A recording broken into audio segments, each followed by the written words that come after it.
Oi, Juques! olá, tudo bem? Tá nervosa, Ju? Um pouquinho. Você sabe, né? Que eu vou fazer perguntas teológicas difíceis. Meu Deus. Tudo bem, Próxima, Ju? próxima pergunta, faça essa. Ô, Ju, o que você tem feito? Primeiro de fazer a introdução, calma. Então, até eu tô ficando nervoso por causa de você.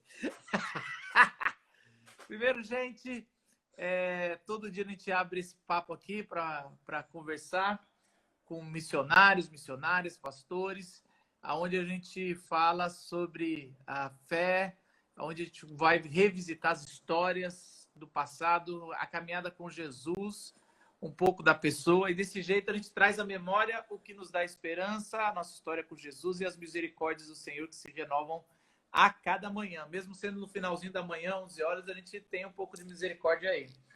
A Ju é uma pessoa, Juliana Gouveia, a gente chama de Ju, uma pessoa muito especial que eu conheço aí pelo menos há uns 20 anos, tá velha, eu sei. E a gente caminha junto e eu tenho a alegria de trabalhar com ela. Primeiro, Ju, se apresenta aí, fala o que você tem feito antes do coronavírus, que você estava fazendo, e talvez um pouco pós-coronavírus na sua adaptação. Bom, antes do coronavírus, até agora, sou diretora da Glocal Aceleradora, então eu estava trabalhando no ciclo de aceleração, nosso terceiro ciclo de aceleração. Glocal Aceleradora acelera ONGs, projetos sociais e negócios sociais da região metropolitana de São Paulo. Então, a gente está no nosso terceiro ciclo de aceleração. A gente está indo para 33 acelerados, agora com esse lote aí do terceiro ciclo. E eu estava trabalhando nisso, né? De acelerar, a gente já tinha tido algumas sessões, e aí veio a pandemia, a gente teve que interromper o nosso ciclo. E aí a gente ficou um mês parado. Nesse tempo, nesse momento de crise, o que eles podiam fazer, se adaptar com essas novas necessidades dos beneficiários, né? Antes talvez era educação, agora passou a ser a alimentação, que é muito mais importante, não dá para estudar com fome. Então, a gente ficou trabalhando nesse nível agora, e ontem a gente retomou o nosso ciclo mesmo, e começamos já falando de como fazer uma campanha online de arrecadação. Nesse período, um período meio difícil, né, para a gente se adaptar, tudo diferente, um pouco de medo, um pouco de ansiedade. Eu mudei um pouco o foco da aceleradora, então a gente parou um pouco a aceleração e eu entrei de cabeça em ajudar campanhas de arrecadação, as organizações fazerem campanhas de arrecadação para ajuda a chegar em quem precisa. Então, a gente conseguiu, através de parcerias com empresas, com plataformas que estão surgindo e tal, a gente conseguiu 10 mil cestas básicas, a gente já está terminando de entregar 9.500, faltam mais 500. Nesse tempo, a gente... É uma dificuldade conseguir, depois é outra dificuldade entregar, né? É uma dor de cabeça, e prestar contas, e a gente está nessa luta aí de postar cada cesta que a gente entregou para a gente poder pegar mais. E eu pessoalmente estou nessa ansiedade de receber todo dia pedido de cesta básica. Meu WhatsApp é um show de horror, que as pessoas, por favor, me ajuda, me manda foto da comunidade de criança. Eu fico assim, meu Deus! Não, eu dei a bobeira também de falar que a gente estava com muita cesta básica, né? Mas eu não expliquei que a gente é o meio termo, a gente ajuda as organizações a captar, entrega para eles, eles vão entregando. Então, a gente faz o papel de inteligência das ONGs que estão no começo, ou meio, ou que precisam de gente como a gente. Então, a gente, por ser uma aceleradora, a gente faz isso. Aí não tem CNPJ, às vezes, né? A pessoa não consegue porque ela não tem CNPJ, mas a gente tem, a gente pode fazer essa ponte. Isso, e a gente... Mas também o meu WhatsApp começou a virar um show de horror, assim, que você fica... Você tem que ajudar, você quer ajudar todo mundo e aí eu fico assim, ai meu Deus. As necessidades são ilimitadas e os recursos não. Os recursos são limitados, pelo menos o que está na nossa mão, né? Bom, eu tenho experimentado muita coisa boa também. É um show de horror, mas é um privilégio poder estar do lado dos recursos, poder conhecer gente que precisa e, de alguma maneira, ajudar a provisão chegar para essas pessoas. Então, Nas primeiras Vocês semanas eu estava entregaram assim, 10 mil ovos, não foi? Também a gente foi, entregou? a gente recebeu uma doação da Cacau Show. A Cacau Show fez uma ação muito grande agora na Páscoa, eles entregaram 1 milhão de ovos para ONGs. E a gente recebeu 10 mil desses 1 milhão e nós distribuímos para ONGs da nossa rede. Mais de 30 beneficiários de 30 organizações receberam. Então, assim, é tudo assim. Tem uma doação aqui, mas tem que pegar amanhã 25 caminhões. Aí, meu Deus, como é que vão fazer? Assim, uma coisa boa, é uma notícia boa junto com o desespero, né? É, É isso que eu estou fazendo. a, no- a nossa sorte é que a gente tem também o Simval, né? O Simval é nosso Sim. herói aí, que também já falou, acho que foi antes de ontem. Quem quiser já. Eu acho que já está na rede. Eu não sei. Ontem acabou a energia aqui em casa, eu não consegui fazer nada. Mas A legal, minha... Ju, você está se adaptando, então. A gente sabia fazer, tinha acabado de aprender a acelerar, né? E agora a gente tem que aprender outras coisas. Até a aceleração a gente teve que adaptar. Bom, primeiro para o formato online, que foi um desafio também, porque uma coisa muito forte que a gente queria nesse ciclo é trabalho em rede. Então a gente estava toda com uma teoria assim de colaboração com a ajuda de uma pessoa, o Guilherme, que foi lá falar para as pessoas, assim, colocar métodos mesmo para a gente fazer conexões mais profundas e ter trabalho em rede. E aí de repente a gente não pode mais se encontrar. Só que o trabalho em rede, assim, essa é uma ótima oportunidade de fazer trabalho em rede. Então as ONGs estão se unindo, os negócios estão se unindo, então enfim, a gente tem que se adaptar rapidamente, mas estamos conseguindo, sim. Tá sendo muito bom, apesar de desesperador. É maravilhoso e desesperador ao mesmo tempo. Isso.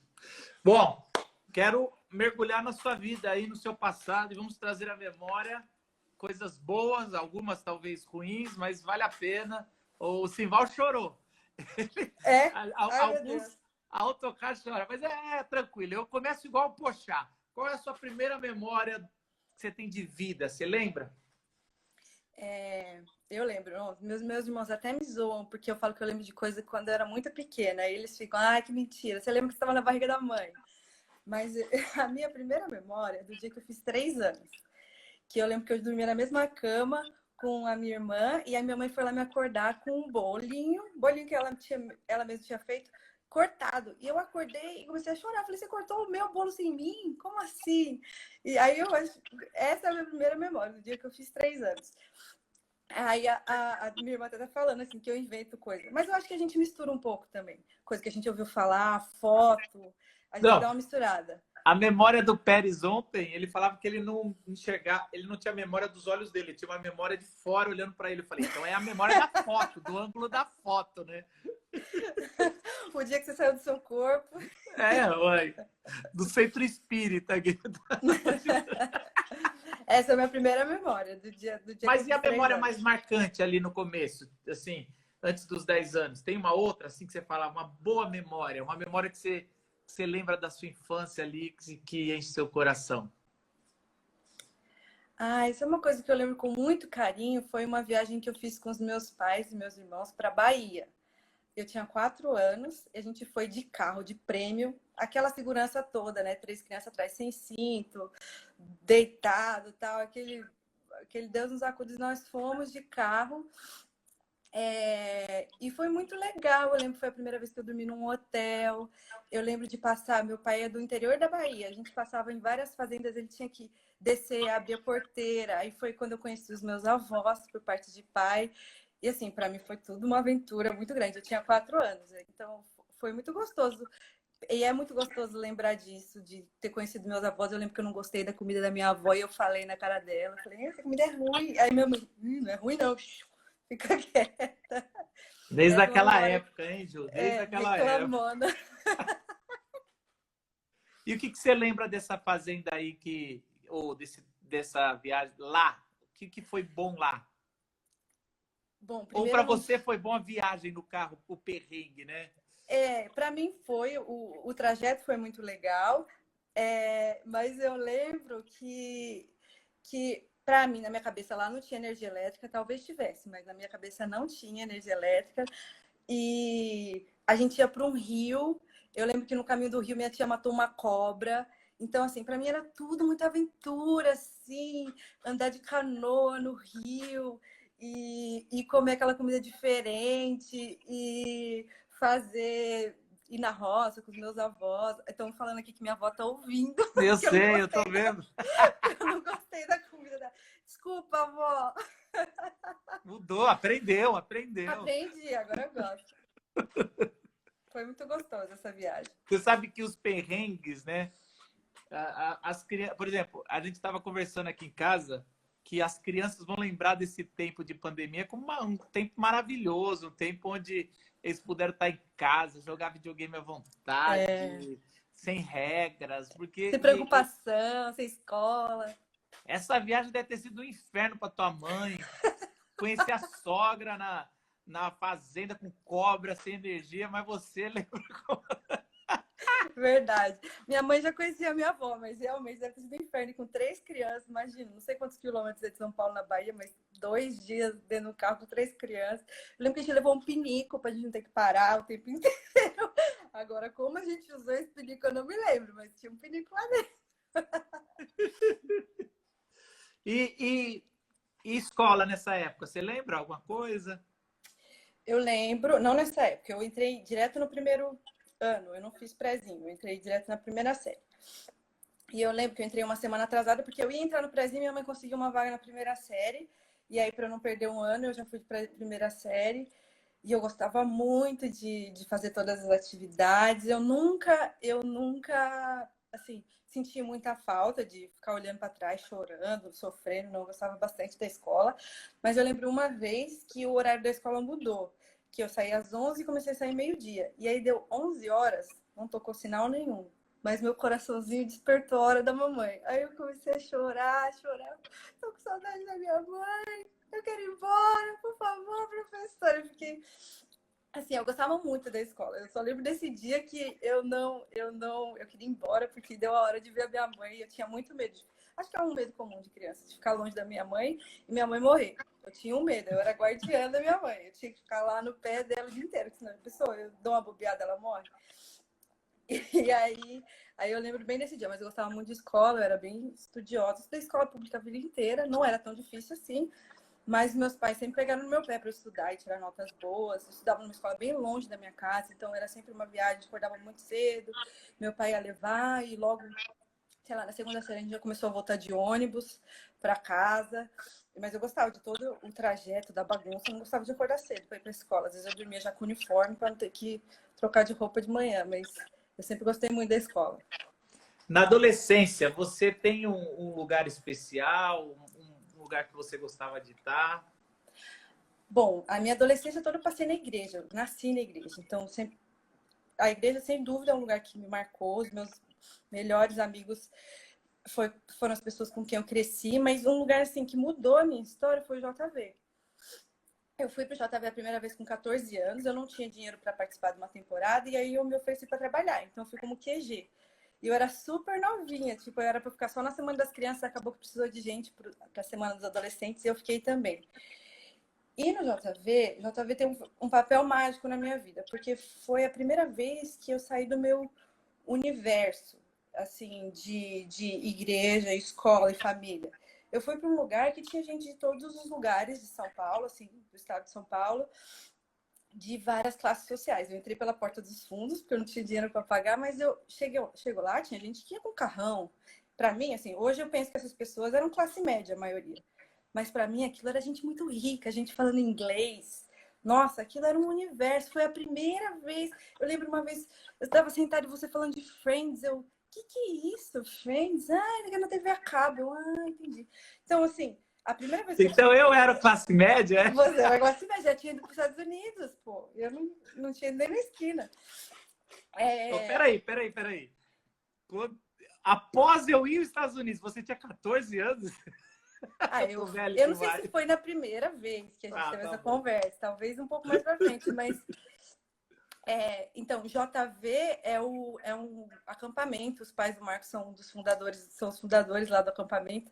Então, o JV foi um acampamento que eu passei a minha adolescência e onde eu tenho, assim, uma das melhores memórias, minhas melhores amigas são do JV. A gente até hoje tem um grupo, nós somos acho que 8 ou 9, e a gente assim, as minhas amizades espirituais, pessoas com quem eu caminho, com quem eu oro. A gente tem um grupo que a gente ora em duplas todo mês, então a gente sabe bem a vida uma da outra. Aliás, hoje é aniversário das duas Déboras, um beijo para elas, que são desse grupo. Então, assim, minhas melhores amigas são desse grupo, o JV me marcou muito e também me fez sair da minha bolha de crenças também. Porque eu ia numa igreja e para mim eu tinha uma verdade. E aí chegou lá, é um acampamento interdenominacional. Então, gente de diferentes crenças e, assim, dentro do cristianismo tem diferentes crenças, né? Então, abriu minha mente para que tinha outros meios de ver as mesmas coisas. Me fez crescer muito, assim, tanto da parte social, de que estourou a minha bolha, eu vi que tinha coisa diferente, que eu podia ir para outros lugares, que o mundo era grande, tanto quanto essa parte espiritual, de que tinha outras maneiras de acreditar mais ou menos a mesma coisa que eu acreditava. Então, abriu muito a minha mente e me deu amizades que eu carrego para a vida. Agora, dizem que sempre tem uma pessoa. Se você for falar seus pais, eu quero duas, então. Porque sempre tem isso. Mas tem uma pessoa que é a pessoa que influenciou para o evangelho. É aquela pessoa que fez alguma coisa especial no privado. Não estou dizendo pessoas tipo um livro que você leu e o autor. Estou dizendo pessoas que caminharam com você. Quem foi é o que a gente chama de hero maker, né? O fazedor de herói, o fazedor do missionário, do pastor. Quem que fez a Juliana aí se aproximar de Jesus aí e caminhar ou ser uma missionária? Bom, realmente eu tenho que falar da minha mãe, que minha mãe, quando eu era criança, meu pai não era cristão, assim, era um cristão nominal, mas não tinha se convertido ainda, então ele não ia na igreja com a gente. Minha mãe catava nós três, ia de ônibus para a igreja, e sempre muito evangelista, sempre muito apaixonado por Jesus, então minha mãe, sem dúvida. E segundo, o Júnior, o Simval, ele foi meu pastor da adolescência. E, bom, nas evoluções que ele teve da fé, ele foi repassando para a gente também, desafiando a gente a crescer, apresentando novas perspectivas, conforme ele foi descobrindo as coisas. Então, até hoje ele é meu conselheiro.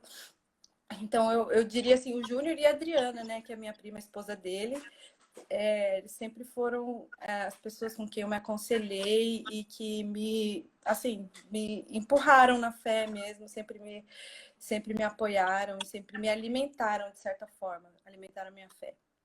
Você sabe que eu tenho conversado aqui, comecei com essa pauta, né, de revisitar, e geralmente o herói, né, o hero maker, né, o que faz a pessoa caminhar na fé, a pessoa que caminha, o ministério é muito parecido com a da pessoa. E é impressionante como você trabalha no terceiro setor, com justiça, e é o Simval sempre fez. Porque você poderia ter virado uma pessoa que faz acampamentos, por exemplo.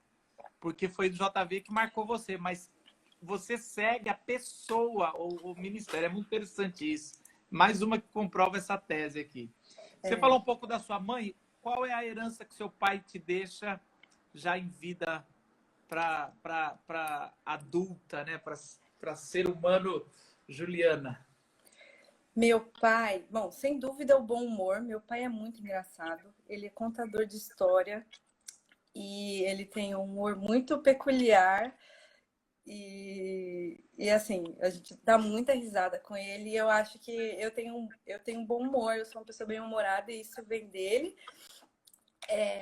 Ao mesmo tempo que coisas boas e ruins a gente recebe, né? Mas preocupação também, alguém muito responsável, comprometido, isso também vem muito do meu pai, assim, ele tá olhando lá na frente, ele tá preocupado com o amanhã, e eu também sou muito assim, eu sou bem preocupada, mas assim, meu pai é uma pessoa muito leve e engraçada e inventa nome para todo mundo. Ele nunca vai lembrar o nome de ninguém. Ele fala Dona Menina, o seu moço, sabe? Ele é muito engraçado e é contador de história. Eu amo contar história também. Os meus irmãos me chamavam de Juliana Gump quando eu era criança, porque eu sempre contava histórias, umas histórias sem fim, assim. Então, acho que eu sou conversadora e bem-humorada por causa do meu pai. Você sabe que então ele ajudou você a conseguir suportar lá os pastores da vila, né? Porque lá é só bullying, só humor. Sem dúvida. Meu pai, assim, o meu humor é mais ofensivo que o dele. Assim, ele nunca vai... Ele não faz piada de bullying, assim, no sentido de bullying. Bem raro. Mas O eu acho meu que é a geração, né?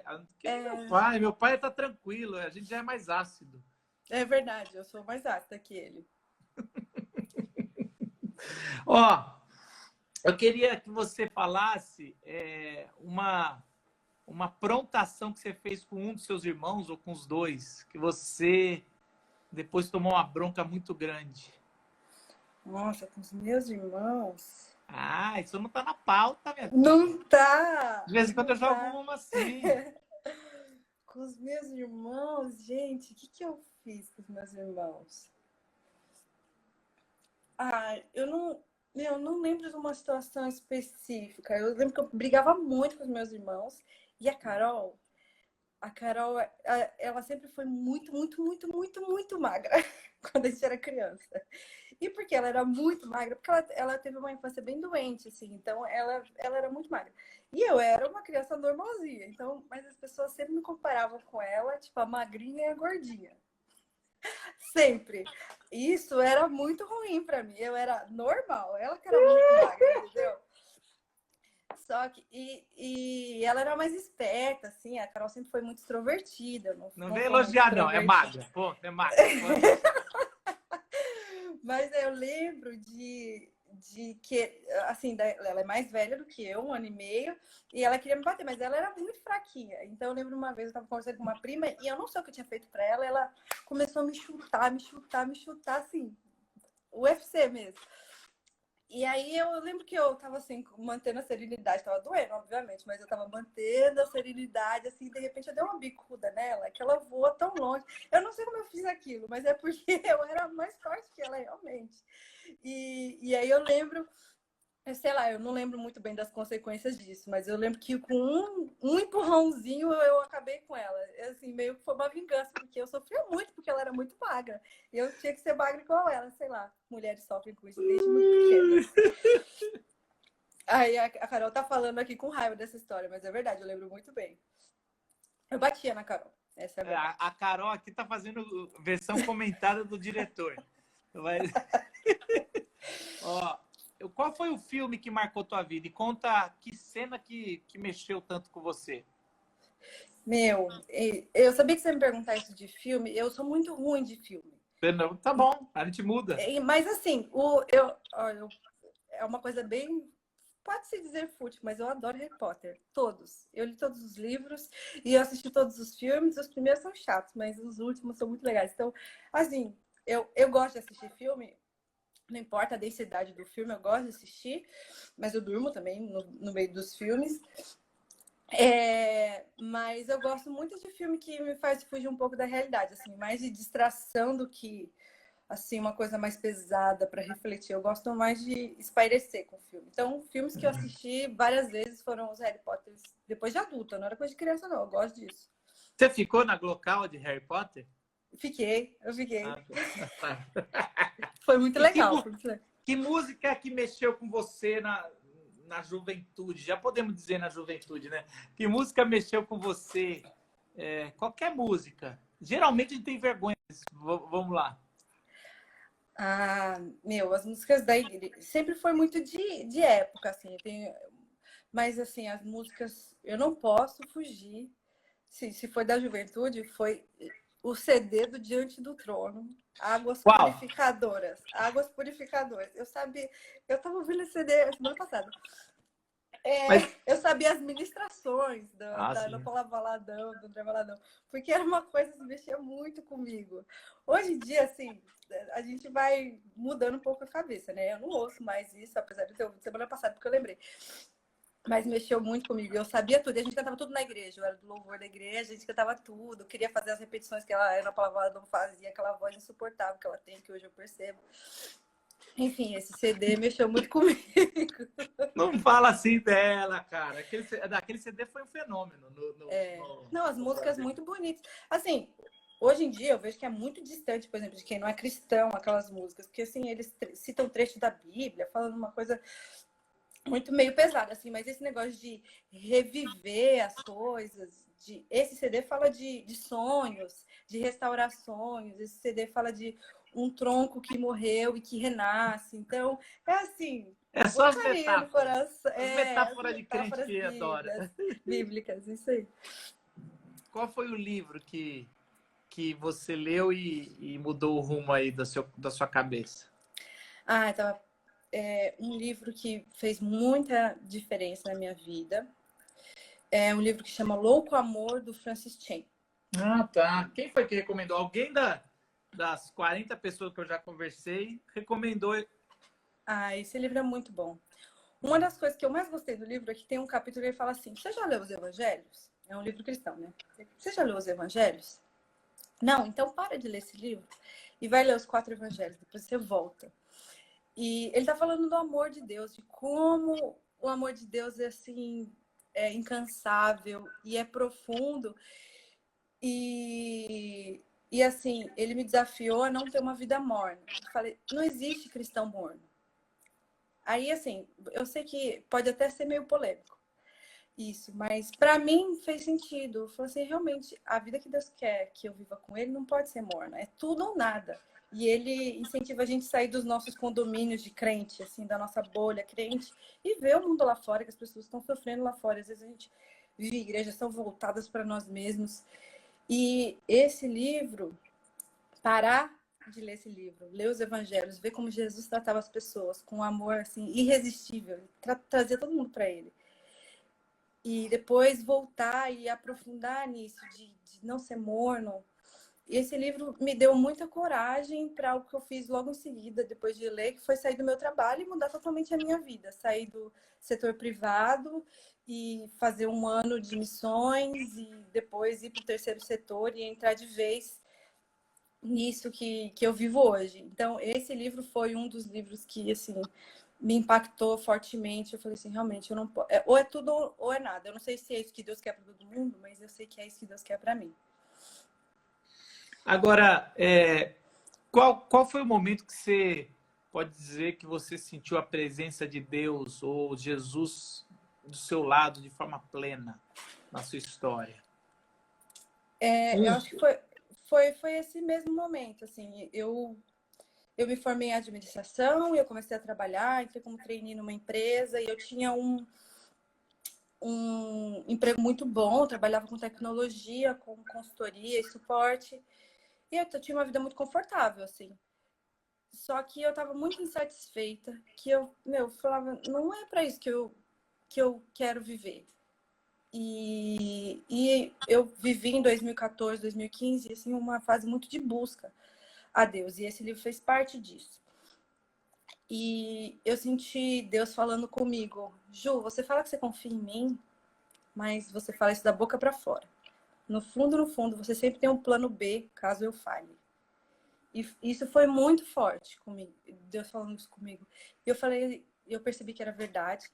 E eu falei, tá bom, Deus, então eu vou confiar em você, haja o que houver. Manda aí o que o Senhor tem para mim. E aí, logo depois, apareceu uma oportunidade de eu fazer um trabalho missionário, participar de um projeto missionário de 9 meses fora.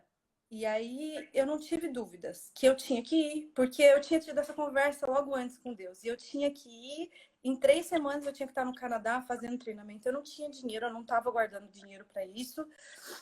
Estava comprando um apartamento, então todo o dinheiro que eu recebia eu colocava no apartamento. Eu tinha que largar tudo, meu emprego, todas o que eu tinha para fazer na igreja, tudo. Mas eu tinha certeza, por causa disso, que Deus tinha falado comigo. E eu tive paz de fazer isso. E de parar de pagar o apartamento. Eu estava comprando com meu irmão, deixei ele na mão, falei, ó, a partir do mês que vem eu não pago mais. Isso, assim, amassou meu coração, me fez sofrer muito, mas Deus estava me esticando, Deus estava falando, confia em mim. E a única coisa que eu tinha que valia alguma coisa era meu carro.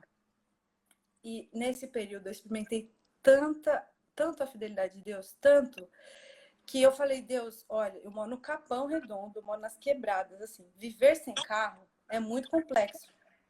Assim, toda a população de lá vive, né? Dá para viver, com certeza. Mas para a vida que eu levava, era muito complexo. Eu falei, Deus, eu só tenho esse carro. Eu dou ele pro senhor, é seu. Se precisar vender, eu vou vender. Mas, por favor, faz eu vender, não. Bom, tinha que pagar US$ 12.000 para passar 9 meses fora. 12 mil! Na 12 época mil não dólares. custava, o dólar não estava Não, era 400 60, reais, né? era R$ 60.000. Era R$ 60.000. Nossa, ainda é caro. Ainda era. E eu tinha meu carro que valia, sei lá, 20. E eu sei que eu fui e voltei, meu carro tá estacionado ali na frente. E assim, o dinheiro apareceu, muitas coisas aconteceram nesse meio do caminho, pessoas me ajudaram. Eu achei que eu ia ser mandada embora. Eu falei, eu vou pedir para ser mandada embora, porque eu já estava 7 anos na empresa, eu ganhava bem, meu fundo de garantia vai dar esse dinheiro aí. E aí Deus falou de novo, eu não falei para você pedir para ser mandada embora. Eu falei para você confiar em mim. E eu não fui mandada embora, eu pedi para ser mandada embora e a minha chefe até tentou, mas não conseguiu me mandar embora. E aí as pessoas tiveram que se mobilizar e eu tive que confiar em Deus de verdade para esse dinheiro aparecer. Os meus colegas de trabalho doaram dinheiro para mim, para eu poder ir. Os meus amigos da célula que eu ia, que foi também uma ajuda muito grande nessa fase de busca a Deus, eles fizeram uma vaquinha, eles levantaram dinheiro, fizeram bazar, o dinheiro apareceu.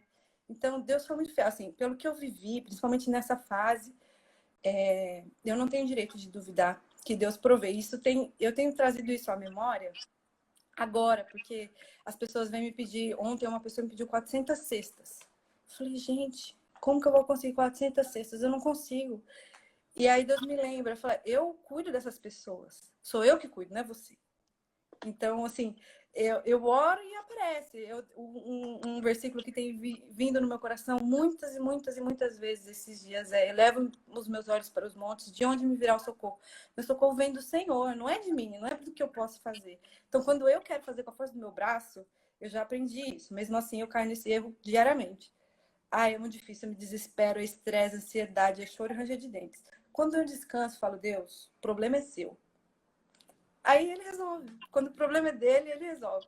Então, essa foi a fase que eu mais senti, assim, de perto.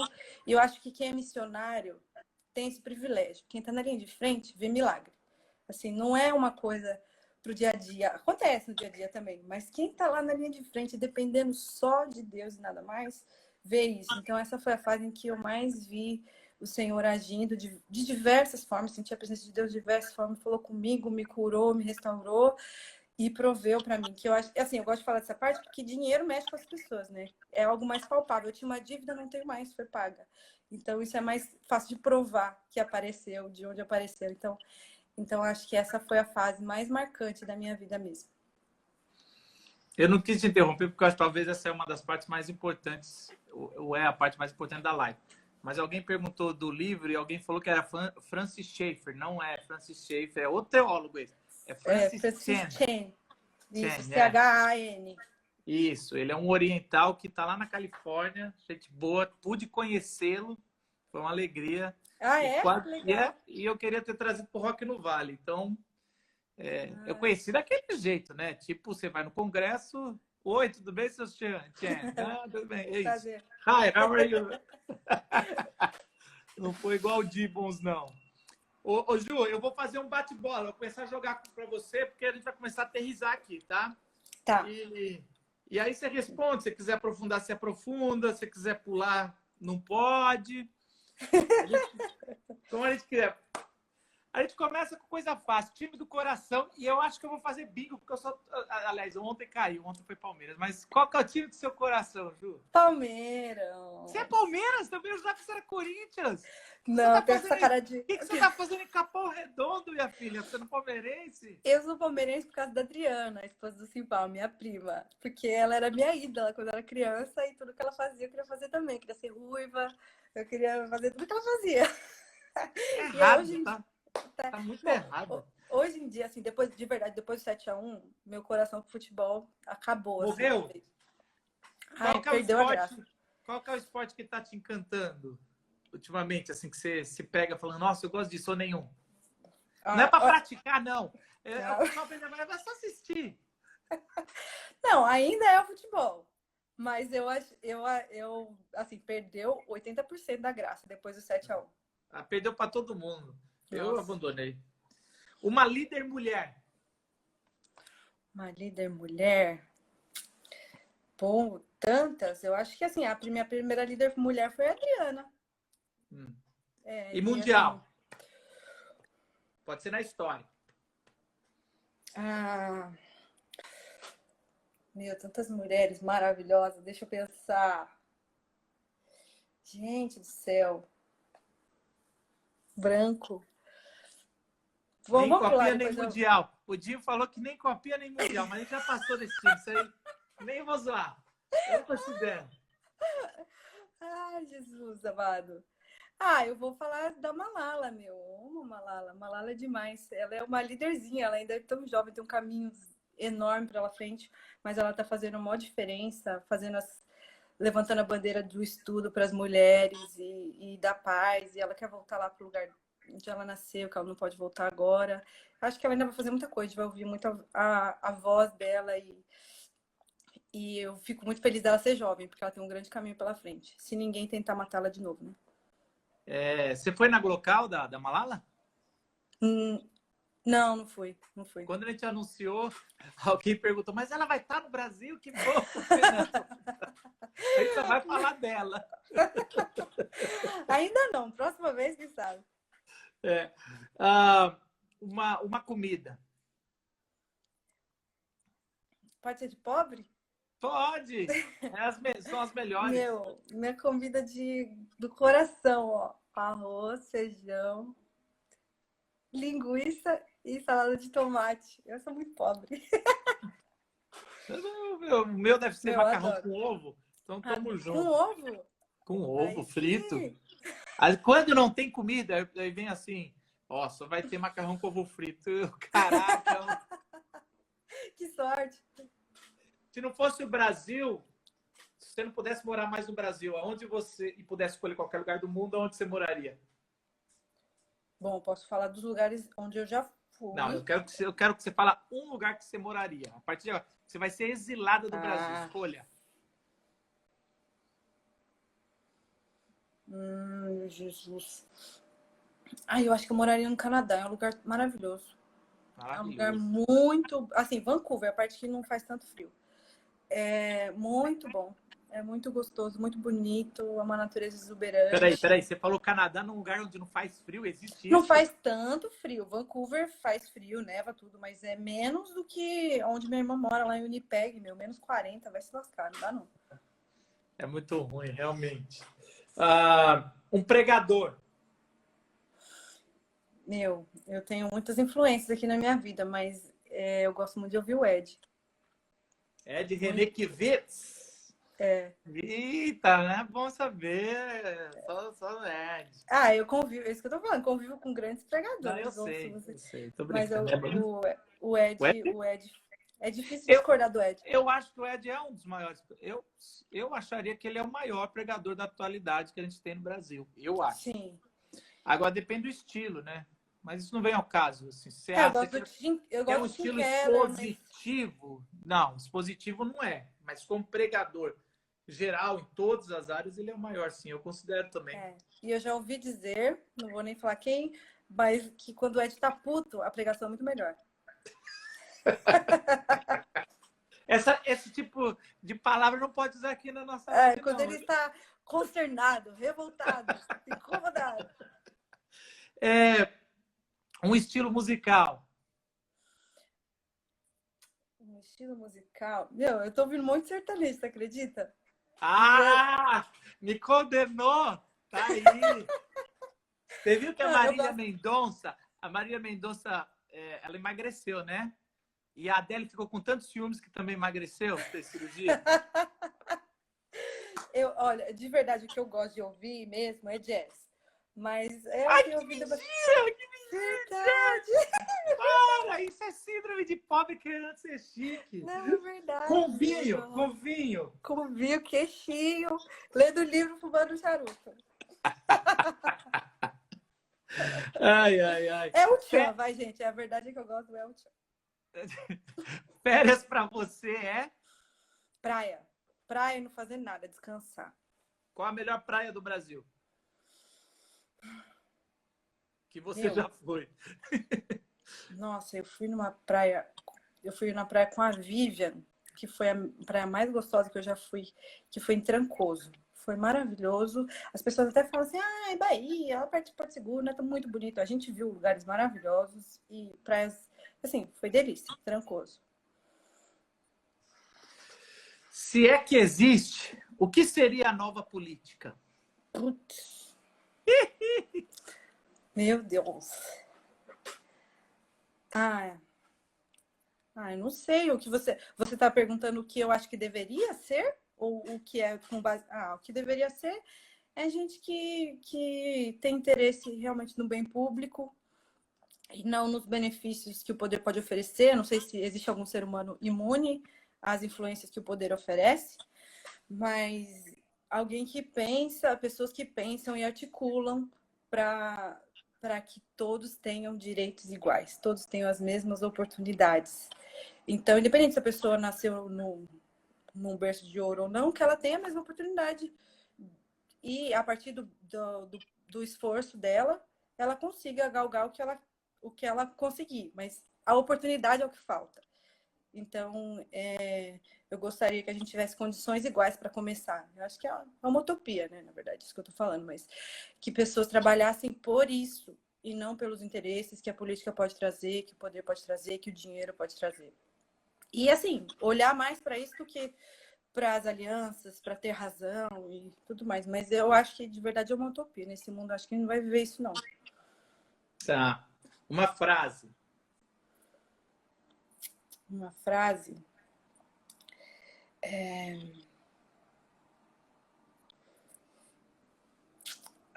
Eu acho que... Eu gosto de falar que Deus é doido.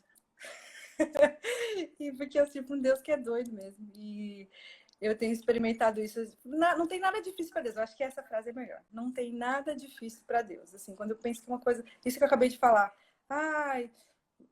Pessoas com oportunidades iguais. Não tem nada difícil para Deus.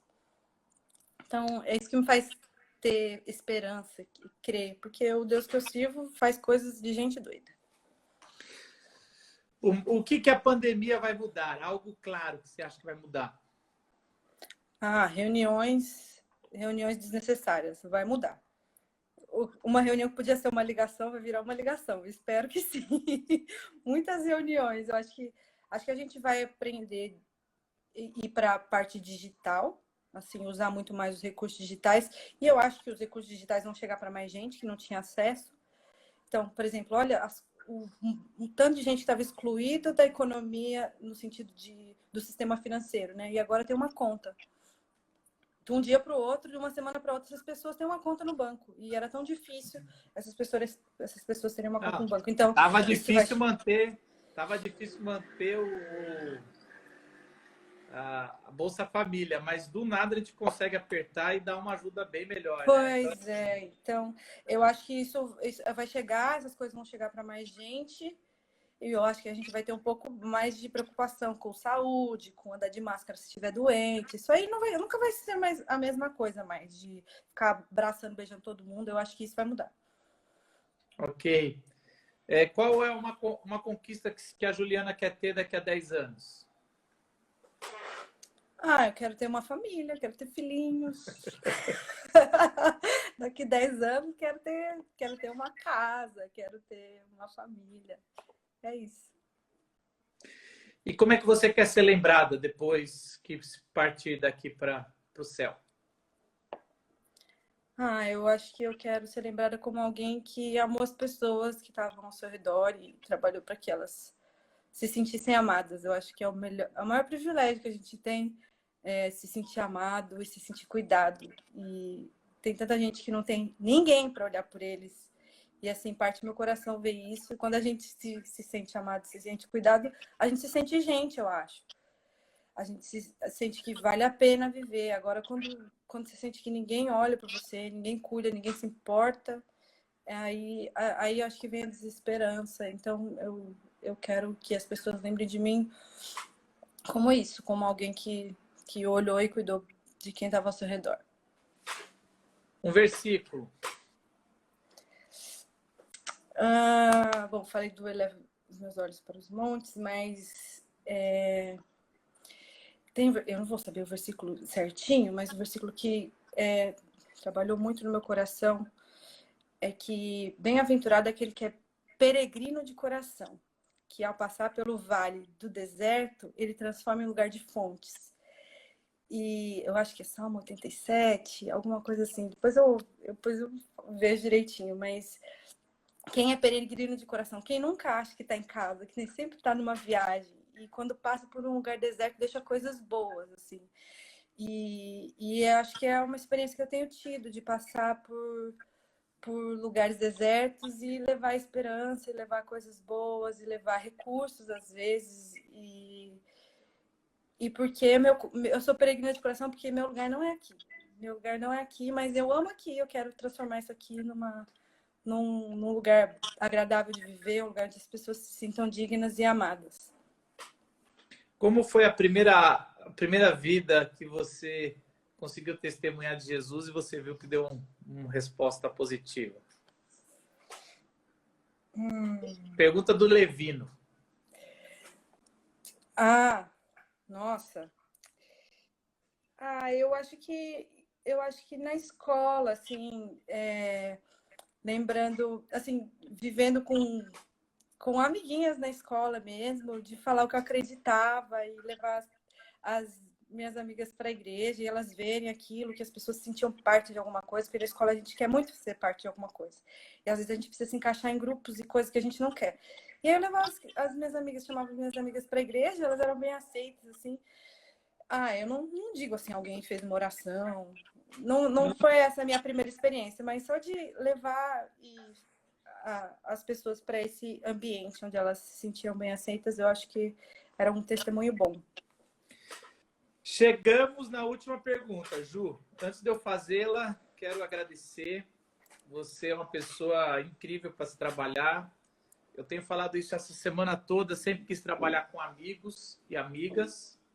Você e a Vivi eu sempre quis trabalhar, então foi um privilégio trabalhar com a Vivi, que está aí, mas é um privilégio também trabalhar com você, é uma alegria poder, toda vez que chegar lá na vila, tá você lá, você é uma serva, você serve mesmo, você aceitou trabalhar para ganhar R$ 500 por mês por um bom tempo, por causa que você acreditava no projeto de uma aceleradora, de um projeto social. E hoje você está aí, você sei lá como é que é o nome. Como é que tá o nome no seu cartão aí, quando te apresenta aquele cartão bonito? Diretora executiva. Ai, Hoje você é diretora executiva. Eu fico muito feliz quando você está sendo convidada para conferências do terceiro setor, quando você conversa com os bambambam aí, os donos de empresa média e grande. Então é muito legal ver a gente crescendo através de você, né? Você carrega nas costas a aceleradora. Às vezes o fruto chega, as pessoas vêm elogiar aqui, eu sei que é você aí que está fazendo. Então é uma alegria trabalhar com você. Se vocês perderam o bate-papo com a Ju, vai ficar por 24 horas aqui no meu Instagram. Depois eu baixo e eu vou subir uma playlist só de pessoas dessa semana que trabalham na comunidade da vila ou na Glocal. Então a gente está nesse especial aqui. Se você também gostou, faz um print da tela e não pega a gente com os olhos fechados assim, porque pega a gente agora é uma melhorzinho. boa hora. Dá uns 3, né? Assim, e aí você escreve alguma frase e recomendo o pessoal vir assistir. Ju, a última pergunta é: Jesus para você é? Meio clichê, mas Jesus para mim é um amigo.